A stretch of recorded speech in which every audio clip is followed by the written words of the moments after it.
টমি varsity, Diaz বা কালা জাহাঙ্গীর এই নামগুলো শুনলেই ৯০-এর দশকের প্রজন্মের মাথায় আসবে ভাইস সিটি গেমের কথা। বাংলাদেশে ব্যাপক জনপ্রিয় হওয়া ওপেন ওয়ার্ল্ড গেমের মধ্যে সম্ভবত এটিই ছিল প্রথম, বিশেষ করে যখন দেশের একদল তরুণ গেমটির বাংলা ভার্সন বের করে। ২০০৫ থেকে ২০১০ সালে দেশের প্রতিটি ভিডিও গেমের দোকান বা পার্সোনাল কম্পিউটারে ভাইস সিটি গেমটি থাকা ছিল বাধ্যতামূলক।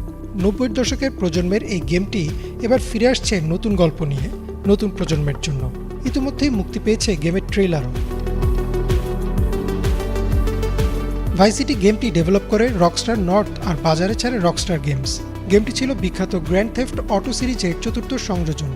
২০০২ সালে অক্টোবরে গেমটি প্রথম বাজারে আসে প্লেস্টেশন 2 এর জন্য। পরের বছরই গেমটি উন্মুক্ত করা হয় উইন্ডোজ কম্পিউটারের জন্য। ২০০২-৩ সালের বিবেচনায় গেমটিতে ছিল উচ্চমানের গ্রাফিক্স, আর এই উন্নত গ্রাফিক্সেও গেম প্লে ছিল খুবই মসৃণ। সেই সাথে ছিল একটি পূর্ণাঙ্গ গল্প। ওপেন ওয়ার্ল্ড গেম হওয়াতে গেমাররাও খুব সহজে বিরক্ত হতেন না গেমটি খেলতে। গেমটির মূল চরিত্র ছিল টমি ভার্সিটি, যে কিনা মাদক ব্যবসার সাথে জড়িত ছিল। ভাইস সিটি নামক শহরে একটি চোরাচালানের সময় তার মাদক ও টাকা দুটোই ছিনিয়ে নেয় একদল। এই ঘটনা ঘিরেই আগাতে থাকে গেমের গল্প। একে একে সামনে আসতে থাকে ল্যান্স, কর্নেল, ডিয়াজ, কেন্ট পল বা মার্সেডিজের মতো চরিত্রগুলো। বিভিন্ন ঘটনাক্রমে অন্য সব গ্যাংগুলোকে সরিয়ে ভাইস সিটির অপরাধ জগতের একচ্ছত্র অধিপত্য হয়ে ওঠে টমি ভার্সিটি।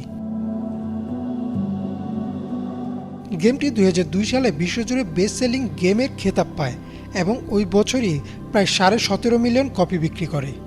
ভাইস সিটির পর গ্র্যান্ড থেফট অটোর বহু সংস্করণ মুক্তি পায়, যার মধ্যে উল্লেখযোগ্য ছিল স্যান অ্যান্ড্রেয়াস, লিবার্টি সিটি ও জিটিএ 5। তবে বিশ্বজুড়ে ভাইস সিটির যে জনপ্রিয়তা ছিল তার সাথে তুলনা করা যায়নি কিছুই। এই জনপ্রিয়তার কথা মাথায় রেখে রকস্টার গেমস ২০২১ সালে ভাইস সিটির রিমাস্টার্ড ভার্সন বা ডেফিনেটিভ ভার্সন মুক্তি দেয়। সেই ভার্সনে গেমের মূল গল্প ও চরিত্র ঠিক রেখে গ্রাফিক্স, কালার ও ভিজুয়ালে আনা হয় বেশ পরিবর্তন। কিন্তু বিশ্বজুড়ে গেমারদের মধ্যে একটা আশা বা আকাঙ্ক্ষা ছিল যে কবে আসবে নতুন গল্পের ভাইস সিটি। গেমারদের এই আকাঙ্ক্ষাকে মাথায় রেখে ২০২২ সালের ফেব্রুয়ারিতে রকস্টার ঘোষণা দেয় নতুন গল্পের নতুন চরিত্রে আসছে ভাইস সিটি। গেমটির টাইটেল দেওয়া হয় জিটিএ 6। পরে গেমটির একটি ট্রেইলার অনলাইনে ফাঁস হয়ে যায়। এরপর শুরু হয় তুমুল হইচই। মানুষের অপেক্ষা যেন আরও প্রকট হয়। শেষমেশ আনুষ্ঠানিকভাবেই রকস্টার গেমটির ট্রেইলার মুক্তি দেয় এবং বলা হয় গেমটি ২০২৫ সালের শেষের দিকে মুক্তি পাবে। গেমের গল্প ও চরিত্র নিয়ে খুব বেশি এখনও জানা যায়নি, তবে বলা হচ্ছে ভাইস সিটিতে টমি ভার্সিটির গড়া সাম্রাজ্যের পরবর্তী গল্প নিয়েই সাজানো হয়েছে গেমটি।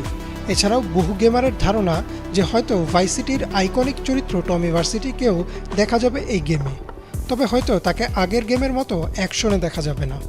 গেমটির একটি ট্রেইলার আর বেশ কিছু ফ্যান থিওরি ছাড়া আপাতত খুব একটা তথ্য হাতে নেই গেমারদের, তবে শীঘ্রই হয়তো জানা যাবে আরও অনেক কিছু।